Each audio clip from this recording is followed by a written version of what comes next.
Hello, my beautiful collective. It is Satya. Welcome back. I've got another video, another message.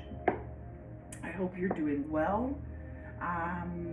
This is going to be a full moon message. I think the full moon is coming up in the next couple days, like 2 or 3 days. So I wanted to pull out the good old moon oracle and see what this full moon has in store for us. I hope you guys are doing well. I'm happy to be here today. I'm drinking my coffee. Woohoo! You know what I mean? Let's get it started. So this moon is a full moon in water. It is keyword here, right, is flower. It is blooming. The work that has been put into an emotional situation, right? A cups, a water, a Scorpio, Pisces, Cancer energy. Whatever work has been put into that is now blooming, right? For everyone to see what has come, fulfillment, right? What has come to bloom, what you have to show. And so this is a period in which the successful outcome of an emotional issue is indicated. Foregoing events have developed positively in the hoped for direction, and an emotionally secure and satisfying situation has been achieved. You are feeling fulfilled. When this card is the current moon from the moon tables, Moon Cancer has this message. Cancer is the traditional ruling sign of motherhood, and this phase is the equivalent of bringing a healthy child into the world. You experience a sense of relief, pride, and protectiveness during this time. During this moon and Scorpio period, now the desired emotional outcome has been achieved. The extreme nature of this sign can cause you to be overdramatic or secretive about the whole issue. During this time, moon in Pisces, this time may be euphoric. Everything that has been visualized has turned out to be true. In relationship matters, there is a danger of putting the loved one too high on a pedestal. So if you have your moon in Scorpio, Pisces, or Cancer, those are your messages. I will be sure to write it in the description box below. But this is definitely an energy of an emotional matter, something heart-centered. Could be a relationship, could be, again, the birth of a child or the birth of something, a project that you really poured your heart and soul into. But definitely something of an emotional outcome is coming to an ending this moon. The goddess for this time, this moon period, is Ishtar. Ishtar is seen here holding a serpent in her right hand and a lion in her left hand. The lion is her sacred animal. Traditionally, she travels in a chariot drawn by lions. And you can see in this picture, standing in front of her is an elegant pot. It is a plant that represents the transformation that Gilgamesh went to the bottom of the sea in order to retrieve. He wanted to make all humans immortal, so he traveled to the bottom of the sea to retrieve the plant that stands in front of Ishtar in order to try and make humans immortal. The twisting serpent that she holds was sent to attack Gilgamesh to prevent him from reaching the transforming plant. Instead, the serpent devoured the plant, gaining immortality for itself. So here in this picture, you can see that her costume is half warrior and half priestess, and that is because she is sort of depicting two different sides of her character. She is a warrior queen. She is also the lover queen, the seductress queen. Around her neck, she wears a collar of power and authority, and she is known as the mother of the fruitful breast. Ishtar was one of the most powerful goddesses in the Assyrian pantheon. She is said, by some, to be the daughter of Sin, and by others, the daughter of Anu. Those who believe her to be the daughter of Sin regard her as a war goddess, and those who regard her as the daughter of Anu regard her as the goddess of love. And so there's very much like an, Athena, Aphrodite feel here, right? Warrior, fruitful mother, protectress, versus fertility goddess, lover. And looking deeper into the mythology, the warrior Ishtar was always represented in her chariot, drawn by 7 fierce lions and holding a bow in her hand. And she was known as the Lady of Battles. Of course, at that time, right, she was no longer the goddess of love and voluptuousness, and she was not gentle. She would show irritability and violence on every occasion where her desires were not fulfilled. In her youth, she loved Tammuz, the god of harvest. Her love was said to have caused his death, and consumed by grief, Ishtar descended into the underworld in hopes of rescuing him.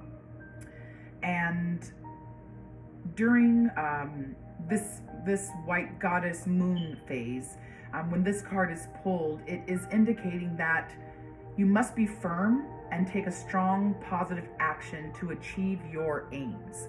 Her key word here, or key phrase, is be malleable, be flexible, be changeable, be able to adapt. So if you come across this card, or if this resonates with you, or if your moon, right, is in the water signs, this card is telling you that you'll need to fight for something that you want to regain. It may be necessarily to symbolically strip down to the barest essentials, to give up everything else in order to fight a battle. And even then, you might need to call for help at the end. And that message is reflected in a story about Ishtar needing to go down into the underworld to retrieve her fallen lover, her fallen twin flame, Tammuz. And she had to strip down out of all of her warrior clothing, and that was the only way that she could kind of be gilded, by the fire, right? Taking off all the things that were not necessary to make her journey down into the descent, and then to come back up. So that is what this card is saying. Be malleable, be like water, be able to flow and wear down anything that is in your way. Be ready to strip down symbolically to the barest essentials, and hold strong to the goal. That is the message here. Very powerful. And the mansion is mansion number 26. This is represented by the prisoner, which is from 21.6 Aquarius to 4.17 Pisces. And this mansion is ruled by Venus and Neptune. You can see here, it's a picture of a powerful woman with blue flowers in her long golden orange hair. She is framed by a kind of like rusty metal box, right, with rivets in it. And the structure is on 2 metal like little plinths, I think is what it's called. And it is, you can see it's behind kind of like a doorway, right? Like there's blue behind it, and light is shining through it. So what this stands for is the first drawing of the water. The key phrase here is seeking escape from a situation or a betrayal. And when the moon was traveling through this mansion, it was considered by Indian astrologers to favor wealth, but not happiness. If this moon, or if the moon was in this mansion at your time of birth, then women were thought to obey you, although you were likely to restrain most of your tender impulses due to avarice. And avarice is like the excessive impulse to hoard. It's very much like the Four of Pentacles energy. That guy that's holding on to his coin and stepping on them and, holding that pentacles tight, that is hoarding, right? And so this card meaning is under Venus and Neptune's influence. And Neptune's influence confuses. It doesn't recognize difference between fantasy and reality. Neptune's influence is the Seven of Cups, right? All of these things, all of these options, all of these choices, but none of them are clear, right? Beyond the veil. And when conjoined with Venus, it can kind of draw out a victim mentality, like that archetypal victim. And that feeling, that victimhood feeling, is often more imagined than real under Neptune's influence. So this could indicate mental, emotional, or even physical imprisonment caused by you and your actions and what you did in your life, or as the result of betrayal by somebody else. And so if you draw this card, like when this card is drawn, you are like the woman in the image. You feel trapped. You are seeking escape from a situation, possibly self-imprisonment or betrayal, and you are seeking to escape this constricting situation at any time. So there's a lot of kind of conflicting messages here, right? A prisoner, right? Victimhood, needing to escape a betrayal or the effects of bad choices. And Ishtar kind of backed that up, right? With the message of be malleable, hang in there. You'll need to fight for something. And this full moon card, going back to that, sort of representing a need to, well, not a need to, but the fact that an outcome, an emotional outcome has been achieved. Something that you visualized or put into creation, it has finally reached the peak, its apex. And now, right, what does the flower do after it's bloomed? It dies. So something big emotional has come to an end. It may feel you leaving trapped, and you are gonna need to fight for your life, kind of. Yikes. But look, that's okay. That's the message. That's the message. That's what we've got here to go with. And so that might be something you want to examine, right? Maybe there is some emotional things going on in your life, and hey, who doesn't have that sometimes, right? So let's pull some cards and we'll do a little kind of reading on that. It did mention the possibility that it might be a relationship issue, emotional issues. So if anything comes up in the energy here, we'll kind of drill down and focus in on that, Oh my God.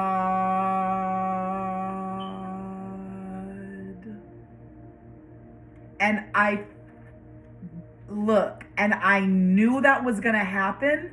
You know how I knew that was going to happen? Because of the draw on Ishtar and Tammuz's mythology in that book.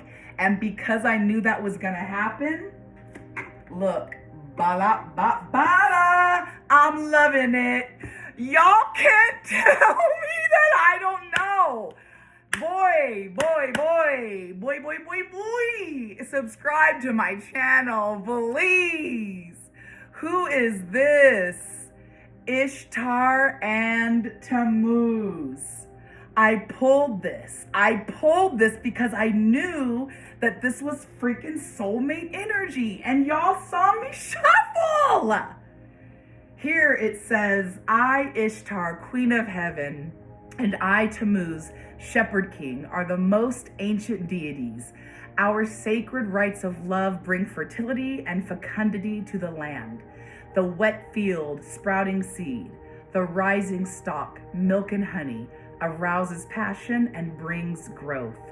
This is a symbol of sexual love, engaging in sacred love acts, and bringing growth to your relationship. And look. And I told y'all, I knew it. I knew it was gonna happen. And y'all saw me shuffle. And I already knew, so I wrote out some information about this because I said, if it doesn't pull, I'm gonna do something on it. But y'all saw it, soulmate. So what we're gonna do right now, real quick, is talk about Ishtar and Tammuz. So Ishtar is the look, the divine mother. And behind it, the divine father.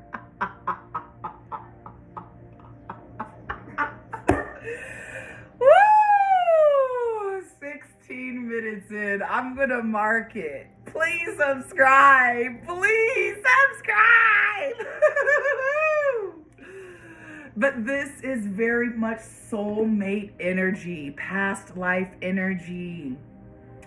Soulmate twin flames seeking each other lifetime after lifetime after lifetime when the context is right, when the timing is right. Only can divine soulmates, twin flames, divine masculine, divine feminine partners link up.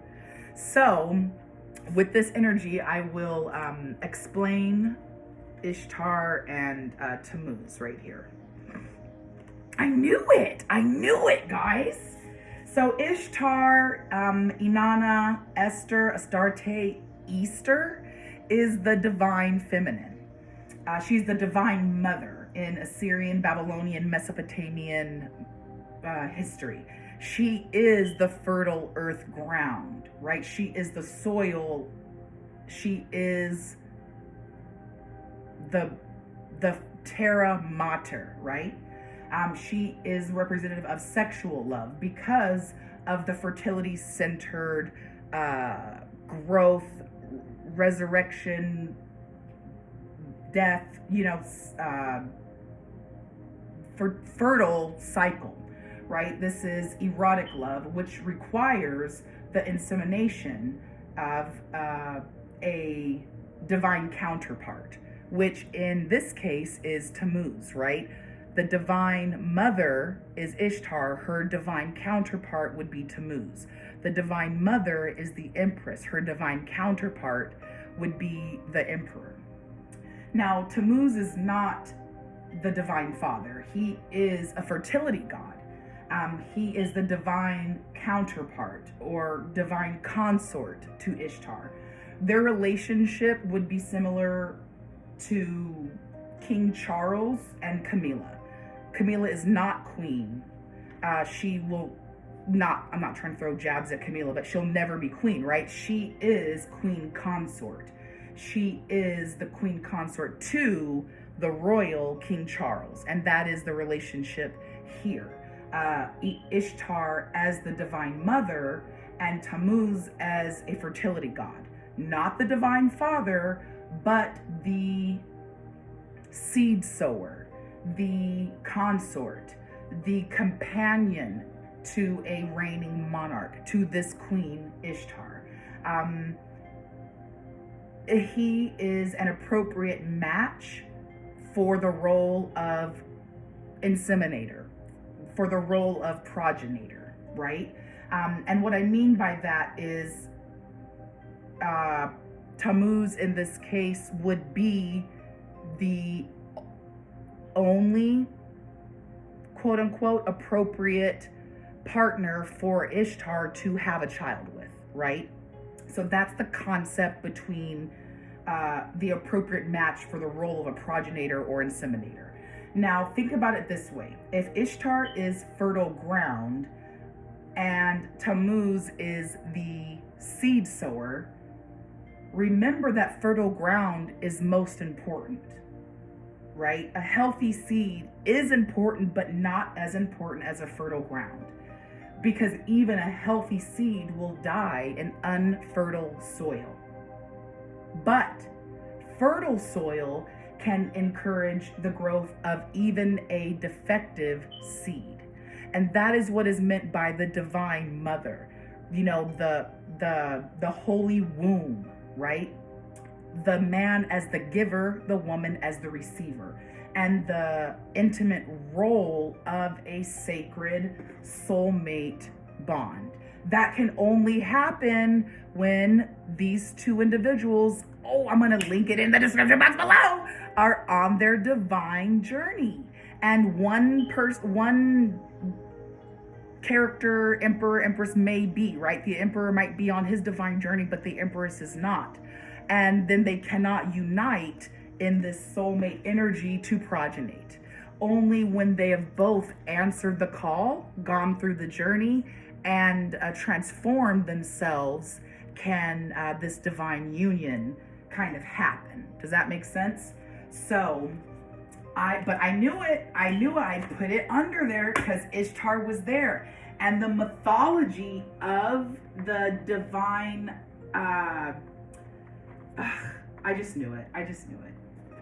Y'all can tell me I don't know what the hell I'd be talking about though. Can you? No, you can't. No, you can't. You want to so bad. You want to so badly, but you can't. Because I show it every time. I eat it every time, like the young folks say. Divine feminine. Bam! What's courage? Okay, I was going to say divine male is on there. I'm going to literally die.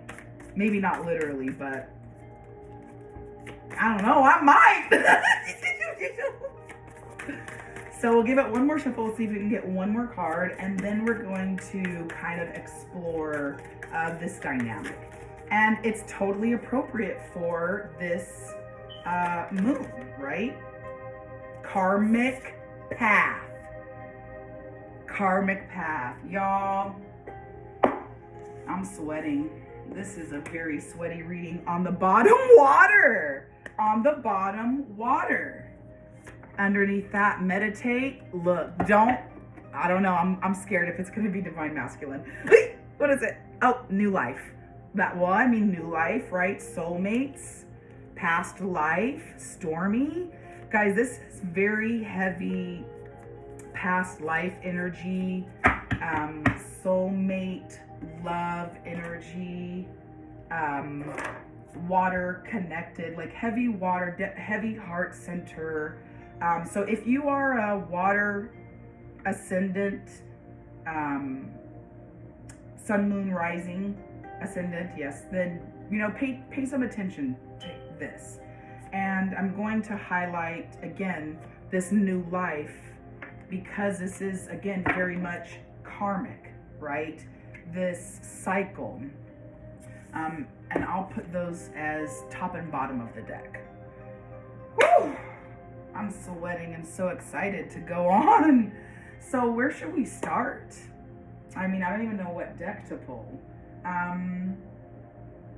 Let's look at this beautiful crystal before we move on. Isn't that nice? It's fluorite. So pretty. Let's get some crystal tarot.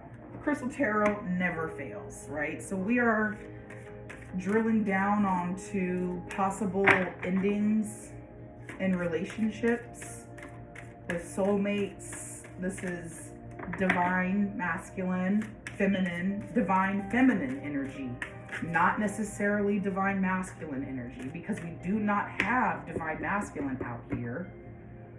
Tammuz himself is not necessarily, in this right mythology, a divine masculine. He's a fertility god, but he is the consort. So what we had first was Page of Wands. This is a very loving, sweet energy, young love, taking chances, definitely leading with your heart, right? Jumping in and not really worrying about the consequences, feeling like you're ready to just do it, you know? Open to new opportunities and good news.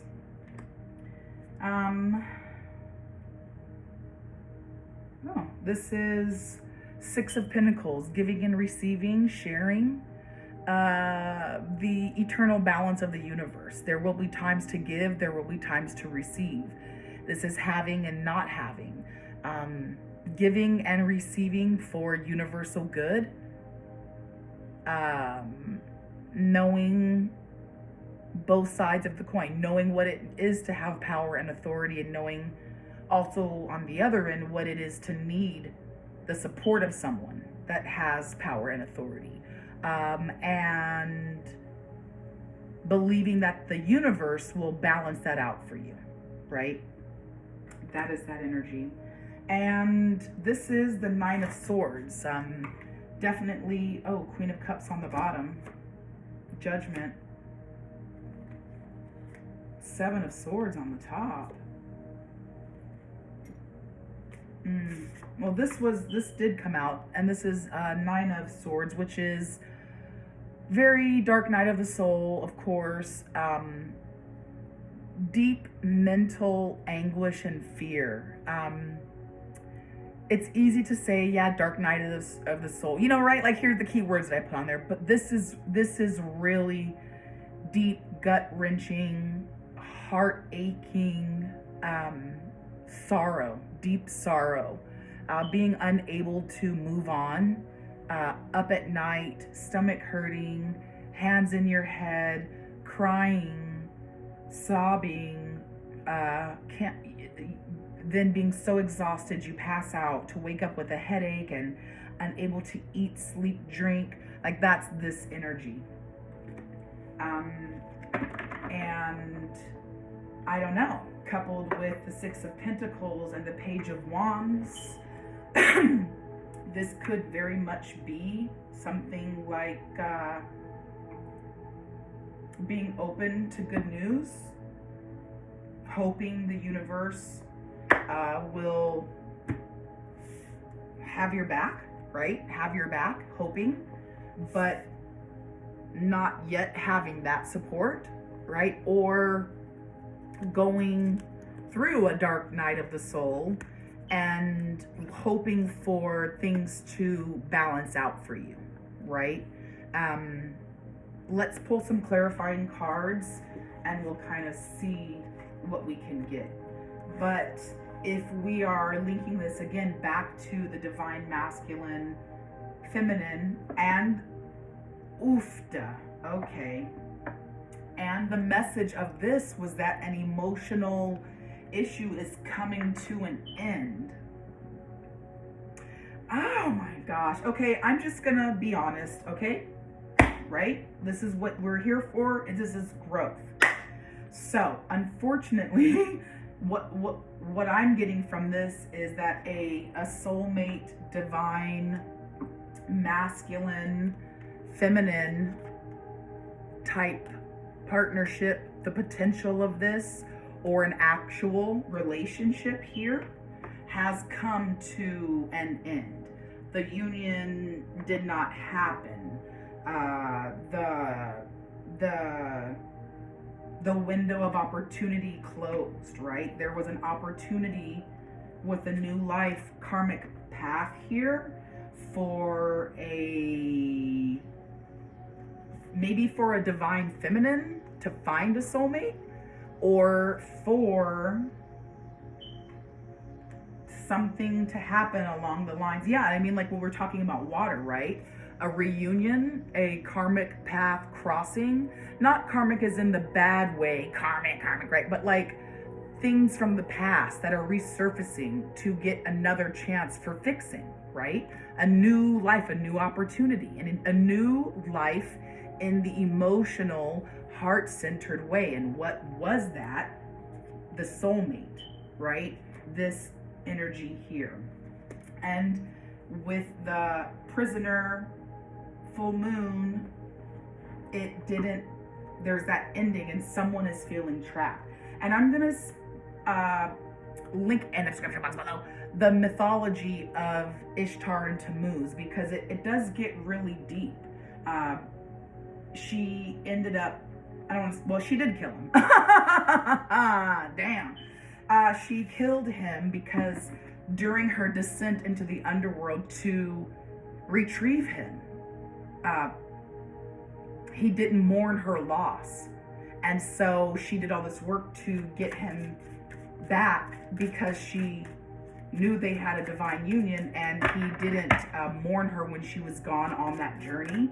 And so she felt he was unworthy, and he died. So, oof, Ace of Swords. Okay, so this is definitely an ending, the truth. I am always ready, right, for a breakthrough, to success, to understanding, to mental clarity.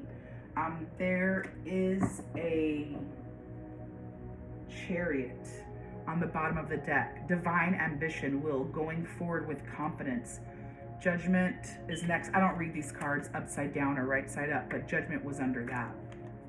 On the top of the deck was the Star, the Hierophant, Three of Pentacles.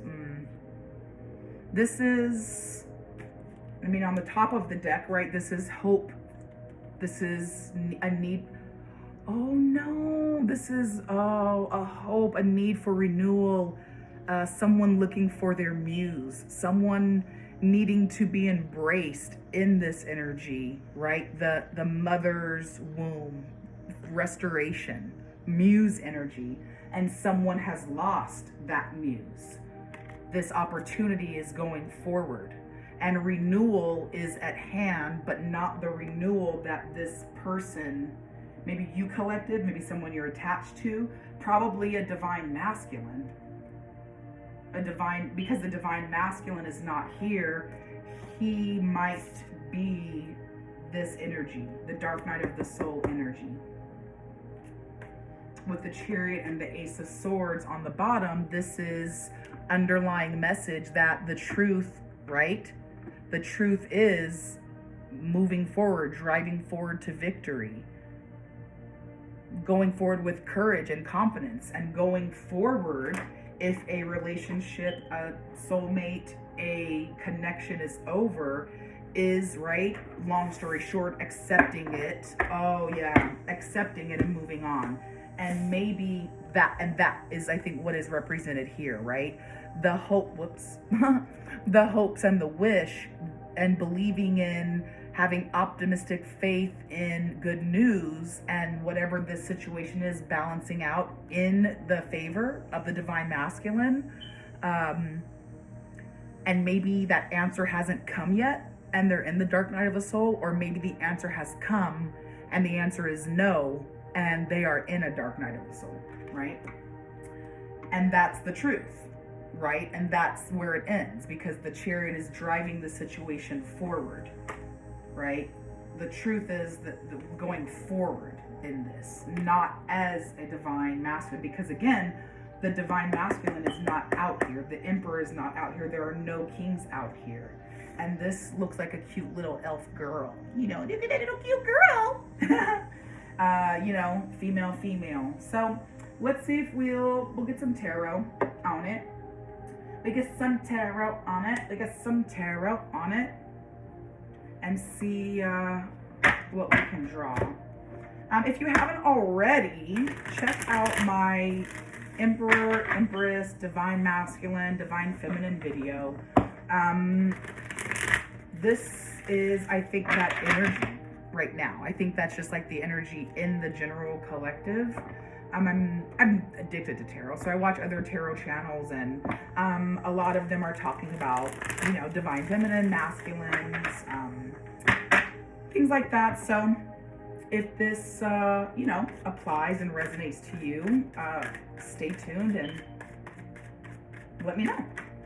Okay, Ace of Wands in reverse.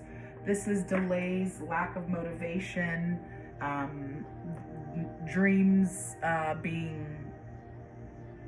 whoops, oh damn, Judgment. Judgment is third card right here. Judgment in the reverse, self-doubt, inner critic, self-loathing. That is very dark night of the soul. Destruction. Oh my gosh, this is a sad reading, guys. Ignoring the call. Oh man, this is like, ugh, and I really hate doing twin flame kind of readings, but this is definitely like a fallen twin flame. I mean, I'm not making, y'all saw the coincidence after coincidence after coincidence when I pulled Soulmate and then pulled this card. Please don't make me upset, please, okay, please. So double Judgment here.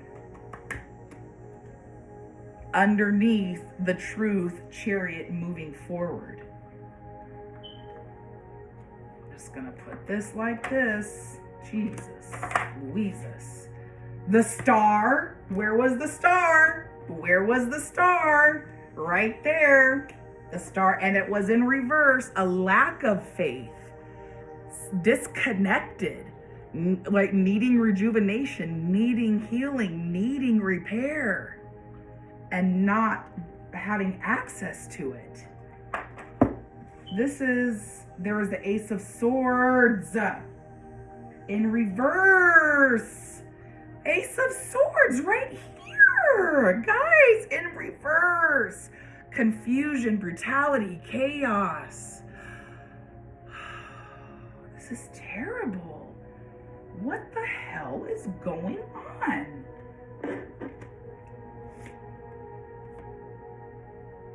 Coming clean. This is Seven of Swords, coming clean, needing to make a direct approach or redirect yourself, keeping secrets being unveiled. And the Page of Wands, inspiration, ideas, limitless potential, being inspired, having a new idea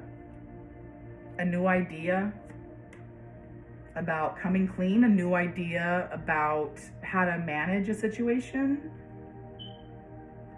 a new idea about how to a new lie, maybe.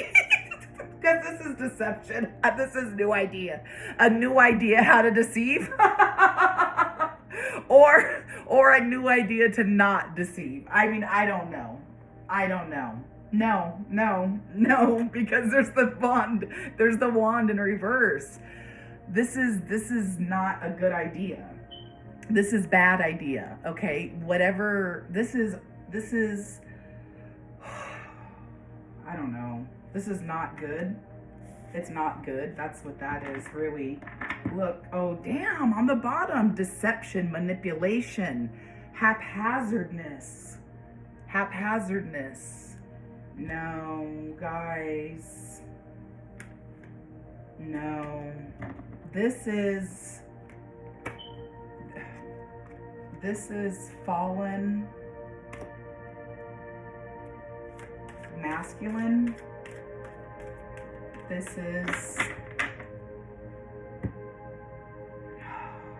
is intense, yo.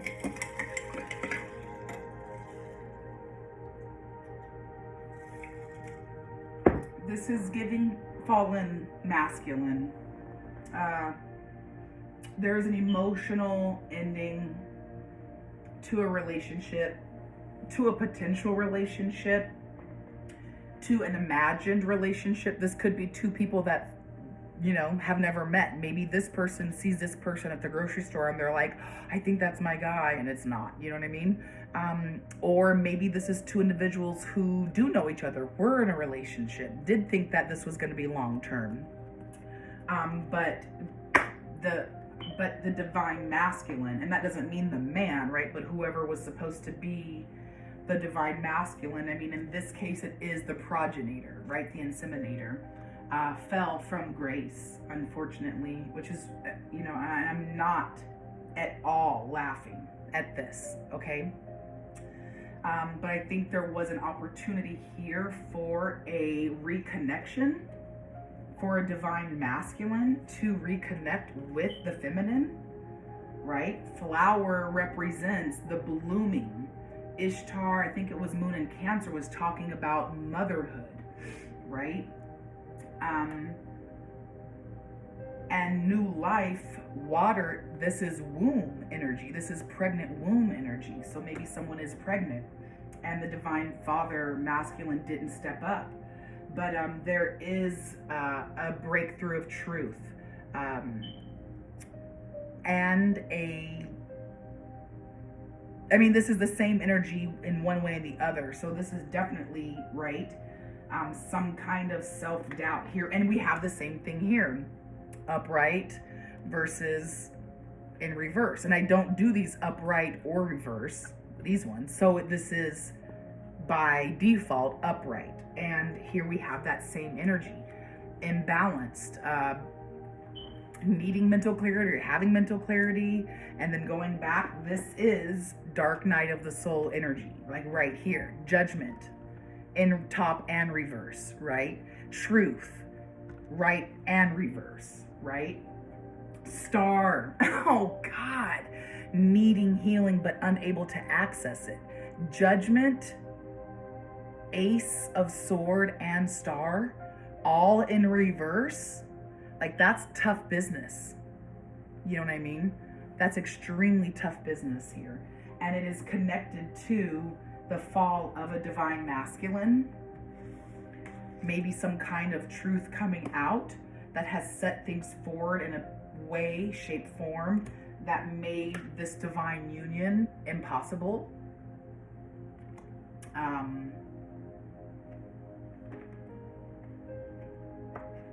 Or broke this divine union.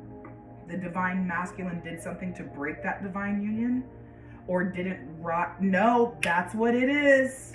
Damn it. Where is it? Ignoring the call. Ignoring the call, and that's what it was. The divine masculine did not rise to the occasion. Damn it. And, well, deception, delays, lack of energy, being weighed down, keeping secrets, self-deceit, being distracted, or, right? This is inspired by these little things as opposed to the journey you're supposed to be on, or, you know, wherever the king or queen has sent you, Paige. You're over here looking at the tip of this, you're over here looking at the tip of your wand, and you need to be on this divine message that the Empress has sent you. The Empress has beckoned you, and you're over here worried about the tip of your wand. Get it? Know what I mean? Know what I mean? Oh shit, I didn't even see that. Page of Wands. Y'all, I mean, I can't get too much clearer on this. This is super duper clear. I'm gonna pull some healing cards for us. And I think I will, I don't know.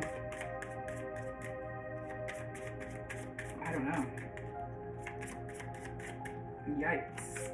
But that's the full moon energy, guys. I think that's what's coming for us on the full moon. Relationships ending. What is this? Slow but steady. Taking it day by day, moment to moment, right? Slow but steady. I wouldn't call the Chariot slow but steady energy at all. The Chariot is fast energy driven forward by ambition and will. Slow but steady is definitely keep your pace, you know, if you're healing. if you are the divine feminine in this energy, right? Slow but steady wins the race. I made a video about slow but steady wins the race. I'm gonna link it and it's masculine energy. Oh my God. Grounding, creativity. Three of Cups. The Three of Cups is very much kind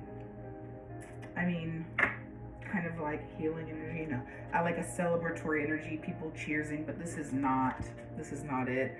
I think so. I think this is definitely giving masculine energy needing to heal, right? Needing to step into their feminine energy. This is a call for a masculine energy, divine masculine that has fallen, to right himself and step into his feminine energy, slow but steady, grounding himself and needing to Three of Cups, right? Three of Cups. Engage in the creative side. The creative side is the divine female. That is water energy. A divine masculine who does not go through the Queen of Cups, of Pentacles, of Wands, of Swords, cannot ascend to a divine masculine. In much the same way that a queen that doesn't go through the kings cannot step into her divine feminine, because a part of being on that divine journey is balancing the masculine and feminine. And that's possibly what could have happened here, right? Especially with the Six of Pentacles. It could be a balancing energy of masculine and feminine. That did not happen, which is why the divine masculine was unable to rise to the occasion. Needs to do some grounding here on earth, right? Touch into the feminine energy and take this healing slow but steady. I'm going to draw this out just a few minutes more, because I think this is a really good opportunity for, I'll be right back. Don't you move. Don't you move. Don't you move. I'm coming. I'm coming. Don't move. Here I am. I'm coming back. Don't move. I'm coming back. Don't move. Don't move. Okay, I'm back. I'm gonna pull some God cards for men. This is a deck I got. I'm using it to develop my divine masculine journey. And so I want to share this with you. So this is a message for the divine masculines here. Where did the growth need to happen? What encouragement, right, can we kind of give? These cards represent aspects of a masculine's journey to divinity, to divine masculine, and all of those various parts of personality or development. And so if we can possibly get one to look at or give us some energy, I think that would be great. Transhuman? I am forming the future. I like this because this is really talking about, right, like who we are now, right, in the human industrial complex within the matrix, right? And the divine journey really is about stepping out of the matrix and ascending, right? I am forming the future through a divine union, as a progenitor, as an inseminator, as the father, right? As a father to a mother, to the mother. And this is that energy right from the beginning of time, the energy that spans all the way back from the primitive tribesmen of whatever place humans came from, right? All the way up to the current day apex human thing, right? Into how we as humans, as Homo sapiens, are then moving beyond the matrix into, right? Into source energy, the future, beyond human, superhuman. And I'm gonna link a really amazing discussion about that in the description box below. And look at that right there, sun, right? I am your sun. When it comes down to it, right? Ishtar is the divine mother of all males, even her consort. He is the son returning to the mother, especially when we think about it in a sexual way. He is entering the mother womb. So this is very heavy divine masculine energy, right? Oh my goodness!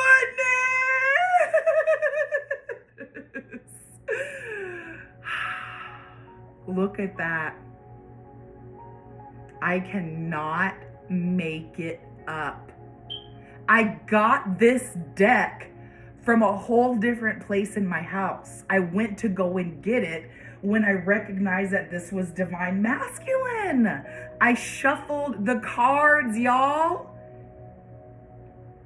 Sumerian, I am connected to the cosmos. This is my beloved divine right after that. This is, again, the legends of beginning of humanity. This is Tammuz. This